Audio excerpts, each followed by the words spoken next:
정관용의 지금 이 사람.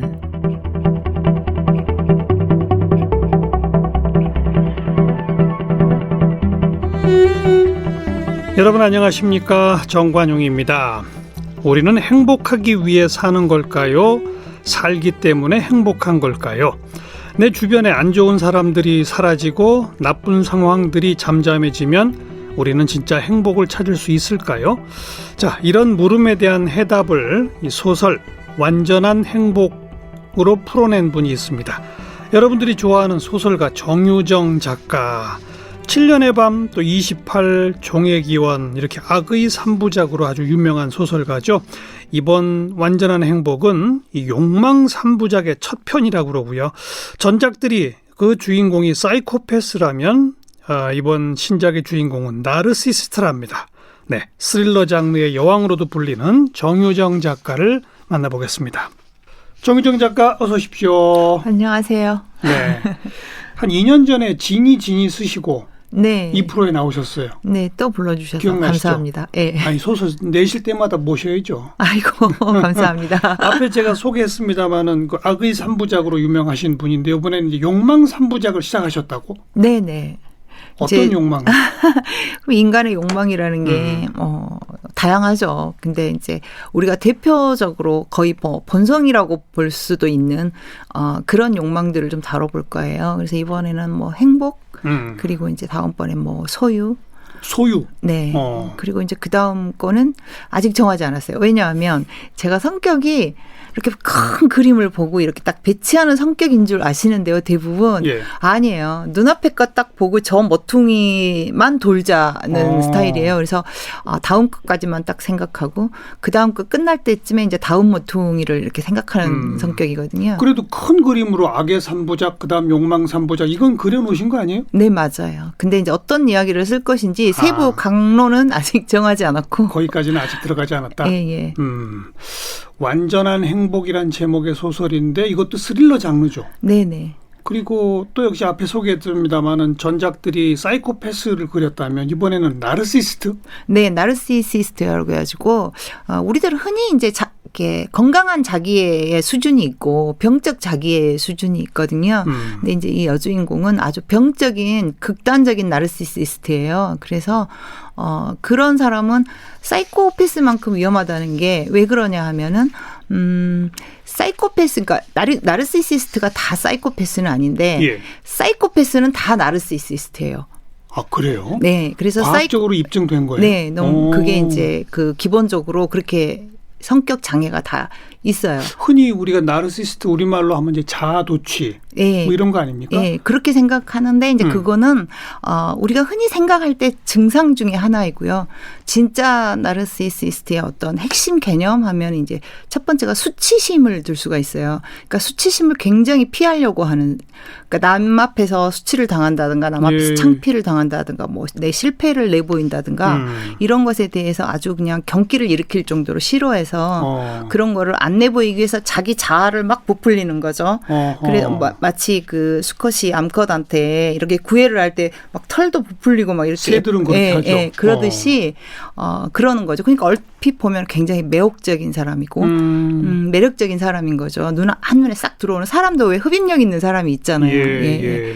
그게 첫 번째가 이제 수치심이 핵심 단어이고. 그게 수치심을 느끼는 걸 싫어하기 때문에 그렇게 하는 것이다. 네, 극단적으로 이렇게 무서워해요. 그러다 두려워해요. 보면 뭐 거짓말도 많이 하고 사기도 치고 막 그러겠네요. 예, 그러니까 일상이 거짓말이죠. 거짓말로 쌓아올린 어떤 카드로 쌓아올린 집 같은 존재가 그 정도까지. 예, 악성 나르시시스트예요. 그러니까 우리가 흔히 말하는 나르시시스트 자기애자 이게 아니고 진짜 그 병리적인 자기애적 성격 장애. 예, 자기애성 성격 장애라고 그래서 이제 DSM-5라고요. 그 정신 진단 분류 체계라는 게 있어요. 예. 이제 미국에서 이렇게 만들어진 건데 여기에 사이코패스는 안 들어가요. 왜냐하면 사이코패스는 정신병이 아니라고 보거든요. 아주 정상적인 미쳐 있는 인간인 거고 이 나르시시스트들은 이제 그 병리적인 거예요. 정신과 질환에 들어가는 그 성격 장애에 들어가는 거거든요. 그래서 성격 장애 중에서도 B군에 A, B, C군이 있는데 B군에 들어가는 장애들이 되게 위험해요. 그래서 뭐 반사회적 성격 장애라든가 경계선 성격 장애. 혹시 미저리 영화 보셨어요?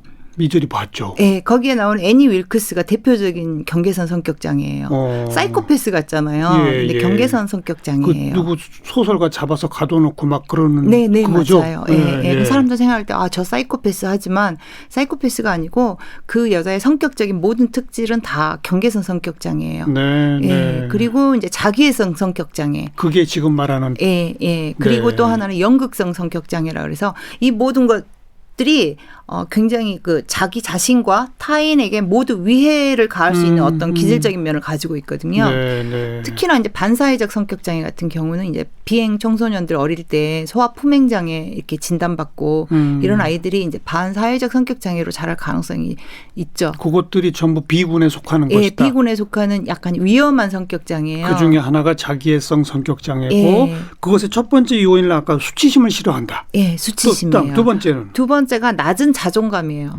저는 이렇게 정의를 해요. 자존감이라는 것은 어떤 실질적인 성취가 있어야 하고 그리고 자기 이상의 충실한 가운데서 얻어지는 게 자존심이라고 생각하거든요.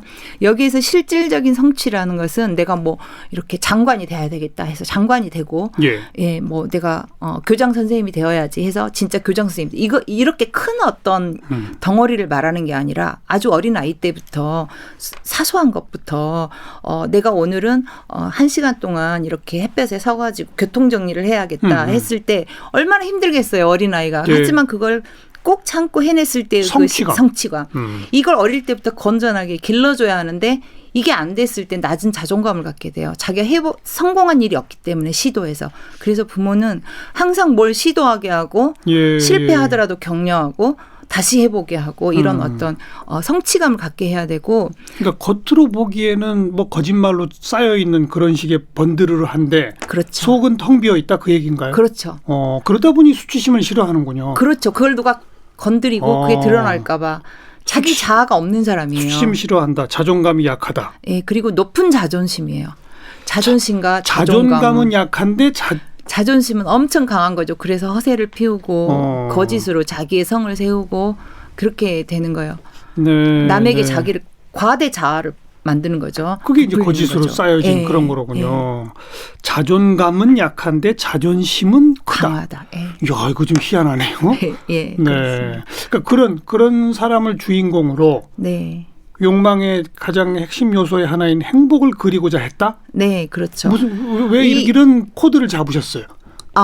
이 사람들은 자기 자아가 없는 사람들이잖아요. 자존감이 약하니까. 자존감이 약하니까. 그러니까 자기가 어떤 집착하는 부분에 있어서는 저건 내 거야 하면 끝없이 집착을 하는 그런 부분들이 있거든요. 자기 것에 대해서 굉장히 중요시하고 내 것도 내 거, 남의 것도 내 거 이런 사람들이에요. 그래서 이제 행복을 그냥 말하는 나르시스트가 이게 굉장히 위험한 요소가 많군요. 그렇죠. 우리 왜 그런 사람들이 있잖아요. 남의 일기장 훔쳐보고도 아무렇지도 않고 남의 핸드폰 막 뒤져보고도 아무렇지도 않고 이런 사람들. 이게 자기와 타인의 경계가 없어서 그래요. 그게 어릴 때 교육을 제대로 되지 않아서.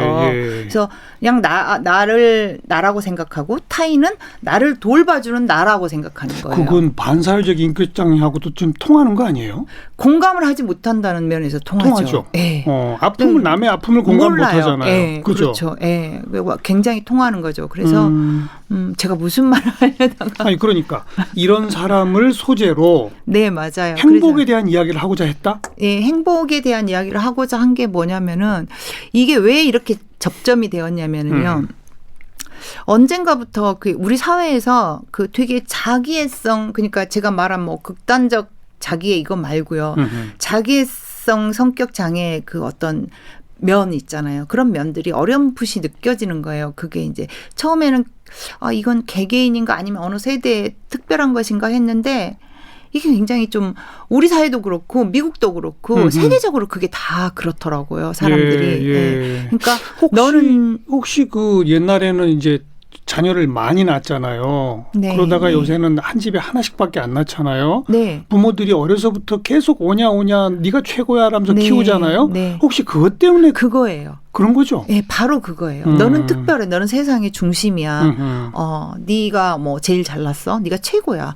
이렇게 키우고 또 아이가 원하는 것을 다 들어줘요. 네. 이거 적절한 좌절감을 주어서 이게 나중에 사회에 나갔을 때 누군가 나에게 좌절감 줄 수 있다는 것을 미리 경험하게 해줘야 하거든요. 그런데 그걸 안 하죠. 그렇죠. 계속 부모는 제공하는 거예요. 어떤 물질과 어떤 자원을 자녀에게 하나밖에 없고 둘밖에 없으니까 제공하고 원하는 대로 다 도전하고 해주죠. 성취하는 경험도 없죠. 없고. 예. 그러니까 그러다 보니까 이게 이제 미국의 어떤 사회학자가 그렇게 이제 예. 우려를 한 거예요. 우려를 던진 거예요. 예. 근데 이제 우리 사회에서도 그런 게 느껴지면서 자기에게 조금이라도 불편한 것이 느껴지는 걸 못 참는 거예요. 그러니까 이게 나하고 아무 상관없는 거지만 그게 불편하면 그걸 자꾸 논란거리를 만드는 거죠. 네. 이게 불편하다. 네. 프로 불편러라는 말이 나온 게 프로 불편러. 예, 맞아요. 나왔잖아요. 요즘 그런 나온 말들이. 말이에요. 예, 예. 그러니까 나하고 어떤 이득 관계도 없고 어떤 관계가 없는데 내가 듣기에 그냥 불편한 말을 하니까 네. 씩 거는 거죠. 그거를 이제 이거 나는 이거 불편한데 나만 불편해? 그러면 이제 불편하다는 사람들 나와요. 그럼 이제 새가 되는 거죠, 이게. 맞아요. 요즘 그런 사람들이 많아졌어요. 옛날보다. 네, 특히 네. 또 청소년층에서 많이 보이는 것 같고. 그렇지 네, 않습니까? 네. 그래서 불편한 것을 때로는 참을 줄도 알아야 되는데 자기가 받아들일 줄도 알아요. 왜냐하면 타인도 나를 불편해할 수 있거든요. 그거는 생각 안 하고 내가 타인에게 불편한 것만 생각하면 이게 관계가 안 되는 거거든요. 프로 불편러들은 남을 불편하게 하죠. 그렇잖아요. 괴롭죠. 그러니까요. 당하는 사람은. 근데 이제 뭐 그러니까 이제 끝없이 그런 식으로 이렇게 자기애가 그런 식으로 이제 드러나는 거죠. 외부로 네, 표출이 되는 네, 거죠. 자기가 네. 뭔가 그래서 그런 거 하고 그런 이 걸 못 사람들 참고. 네, 그렇죠. 그러다 보니 이 소설에서는 그러면 자기를 불편하게 하는 그런 것들을 다 어떻게 없앱니까? 네, 불행하게 하는 거, 불편하게 하는 거 그런 것들을 하나씩 없앰으로 해서 행복할 수 있다고 생각하는 사람이 주인공인 거죠. 그래서 실제로 그거를 노력을 하는 거죠. 그러려고. 네. 그래서 불행을 제거하는 노력을 하는 거여서 노력이란 단어가 사실 여기서 상당히 섬뜩한 단어가 되었죠. 뭐 정유정 작가는 항상 섬뜩하잖아요, 소설이. 저는 안 섬뜩해요.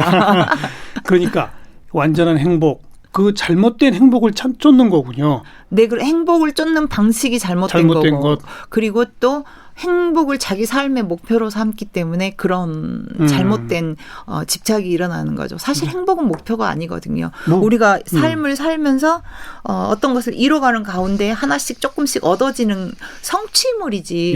그게 그거 자체를 목표로 삼으면 끝없이 무지개를 쫓는 거와 똑같거든요.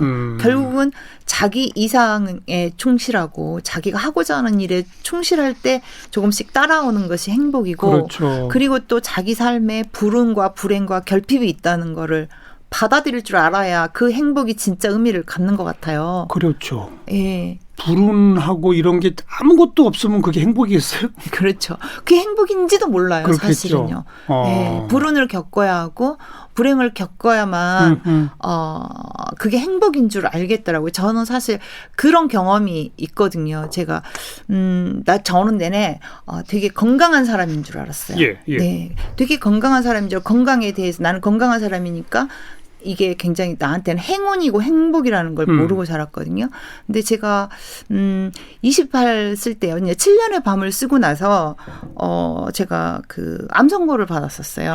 정말요? 네. 그래가지고 수술하고 방사선 치료하고 저런. 그러고 나서 28 소설을 쓰러 이제 지리산에를 들어갔어요. 예. 그때 처음으로 살아있다는 게 너무 행복하더라고요. 내가 살아서 이제 뭐 앞으로 물론 치료는 계속 해야겠죠. 한 2년 정도 치료를 했는데요. 지금은 10년 가까이 됐으니까. 그럼 완쾌된 거죠? 예, 완치됐다고 완치 판정 받았으니까 이제 이런 말을 할 수가 있는데 그동안은 제가 그거를 되게 감춰왔어요. 아무도 몰랐어요. 예, 왜냐하면 책을 낼 때 그런 어떤 인터뷰들이 되면 저 작가는 암팔이 안 해.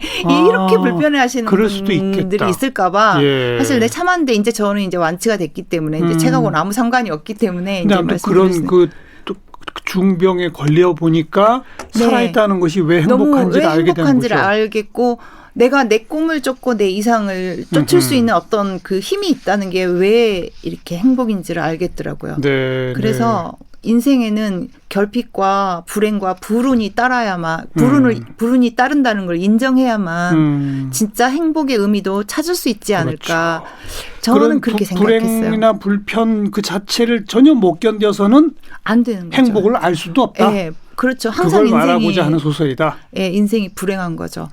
우리가 완전한 사람이 없다는 것이 이 사람들한테는 이 나르시시스트에게는 이 세상에 완전한 사람은 없다라는 사실이 전혀 위로가 되지 않는 사람들이에요. 네.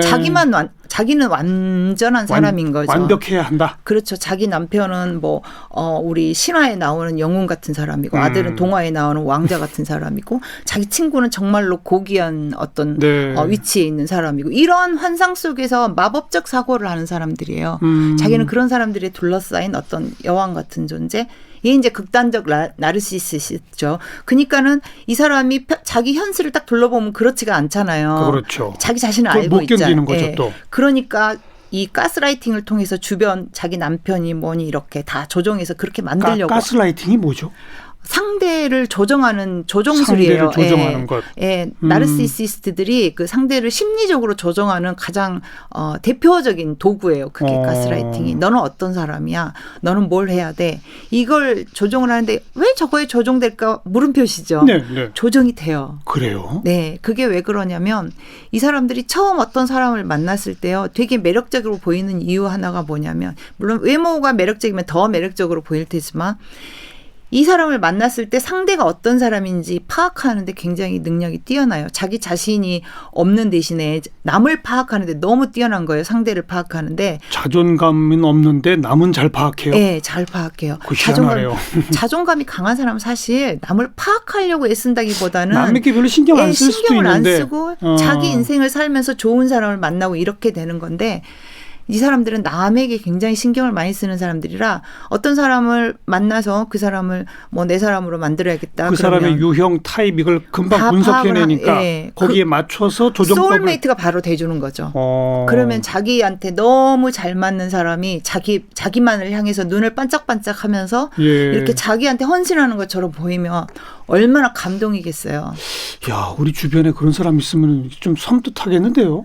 다 그런 것은 아니고요. 이건 이제 극히 일부죠. 극히 일부죠. 근데 이제 질환까지 간 사람들은 그렇죠. 극단까지 가는 사람들은 알았어요. 근데 이제 그런 어떤 형태의 관계를 하는 사람들은 꽤 많죠. 그래서 상대의 환심을 산 다음에 가스라이팅을 하는 거예요. 그때 상대를 조정해내는. 예, 마음을 이제 딱 움켜진 다음에 네. 조정을 하는 거죠. 그래서 넘어가는 거고 거부를 못 해요. 이 사람이 내내 잘해줬는데 뭐 하나 부탁을 한다든가 뭐 하나 나한테 나쁜 소리 한다고 그래서 거기서 화를 낼 수가 없는 거죠. 그 사기꾼들 중에 이런 유형이 많겠네요. 잘 모르겠어요. 사기꾼은 연극성 성격장애 오히려 많지 않을까. 그런가요? 또 들더라고요. 아니 좌우간 남성이 여성들을 유혹해 갖고서 거짓말로 네, 맞아요. 여러 가지 돈 뜯어내고 이런 것. 네, 반대로 또 여성이 남성을 유혹해서 돈 뜯어내고 이런 가끔씩 그런 보도들 보잖아요. 네, 그래요. 대략 이런 사람들 아닌가 싶기도 하네요. 타고나게 하죠. 이 소설의 주인공 신유나. 네. 바로 그런 사람인 거죠. 네, 그렇죠. 상대를 완전히 나의 페이스로 끌어들여서 내가 통제할 수 있는 어떤 영향권에 둔 다음에 자기 식대로 다 통제를 하는 거죠. 자식, 남편, 엄마, 아빠 다 그렇게 하는 거죠. 가족들만 그렇게 피해를 봐요? 아니면 가족 외에도 또 피해를 봅니까? 가족 외에도 피해를 보겠죠. 근데 이제 이 소설에서 딱 중점을 맞춘 게 가족 내에서 일어나는 그거에다 중점을 맞췄거든요. 그러니까 그거를 사회생활까지 다 이렇게 넓게 해버리면 소설이 너무 복잡해지니까 5,000매 될 것 같아서 이게 알겠어요. 그렇지 않아도 2,000매가 넘는 소설이거든요. 네, 그래서 네. 그 작가님은 항상 소설 쓸 때 집필하는 과정에서는 소설 주인공처럼 생각하고 주인공처럼 산다면서요. 네. 실제로 그랬어요? 네, 종의 기원 쓸 그럼 때. 주변 분들이 이번 거 쓰실 때 주변에서 되게 불편해하지 않았어요?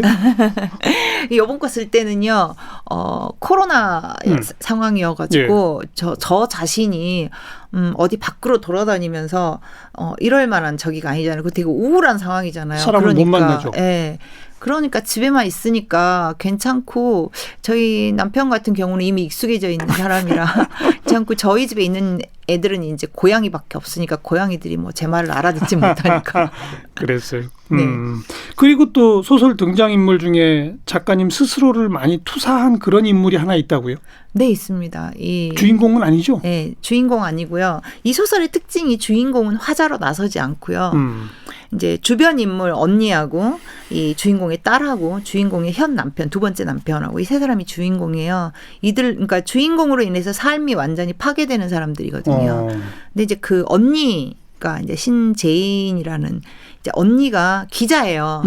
근데 이제 이 언니가 이 여동생으로 인해서 평생 인생을 너무 힘들게 살아왔는데 네. 그럼에도 불구하고 동생에 대한 한 가닥 희망을 놓지를 못하는 거예요. 그렇게 가스라이팅 당하고 그렇게 저기 했으면서도.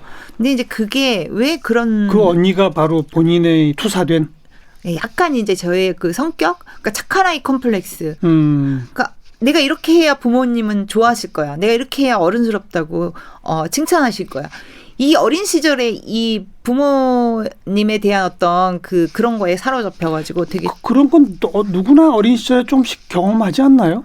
근데 그게 커서도 이 착한 아이 컴플렉스를 많이 가지고 있으면 남의 말도 거절도 못하고 질질 끌려다니고 이런 부작용이 있어요. 그래요? 예. 왜냐하면 남에게 나는 나쁜 사람이어서는 안 되고 냉정한 사람이어서는 안 되고 이렇게 되거든요. 정은정 작가가 그런 경험이 있군요. 저는 좀 예, 그런 면이 좀 있어요. 사실 그래서 좀 단호하게 거절하는 연습을 되게 많이 하려고 해요. 근데 네. 그게 거절이 잘 안 돼가지고요. 제가 힘들 때가 가끔 있어요. 저 스스로 상황을 꼰다 그럴까요? 이 소설의 주인공 언니가 바로 그런.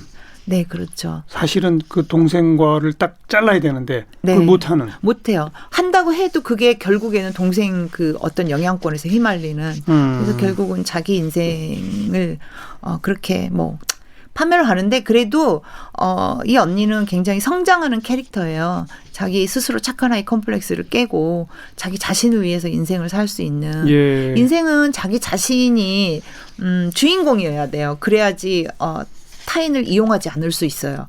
예, 저한테 젊은 친구들이 그런 그 상담 되게 많이 해요.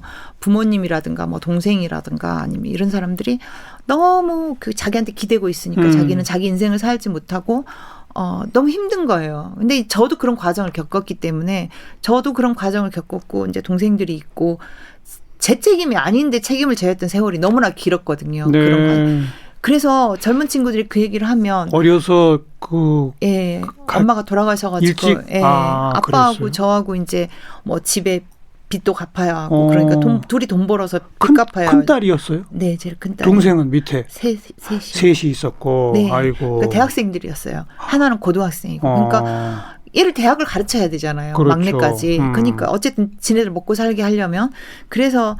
그걸 하면서도 저 그 당시 제일 괴로웠던 게 친구들은 다 자기 인생 살아가는데 네. 나는 왜 이렇게 가정을 내 인생, 위해 희생해야 하느냐, 가족을 위해. 그렇죠. 내 책임이 아닌데 그러면서도 끌려갔던 거죠. 그래서 그런 이야기를 물으면 남의 일 같지가 않은 거예요. 그래서 제가 하는 말이 상황에 따라서 다 그럴 수 없다는 걸 뻔히 알면서도 도망가세요. 그래요. 근데 도망갈 수 없어요. 이미 그런 책임감을 느낀 사람들은요. 네. 그냥 기본적으로 책임감이 강한 사람들이라서 그걸 버리질 못해요. 그래서 도망을 못 가고 저 언제 한번 독자한테 그 말을 했더니 이렇게 눈물이 글썽글썽 해가지고 그러더라고요. 되게 마음에 남아요.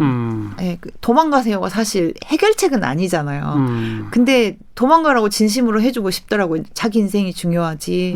그게 그렇게 중요한 게 아니다.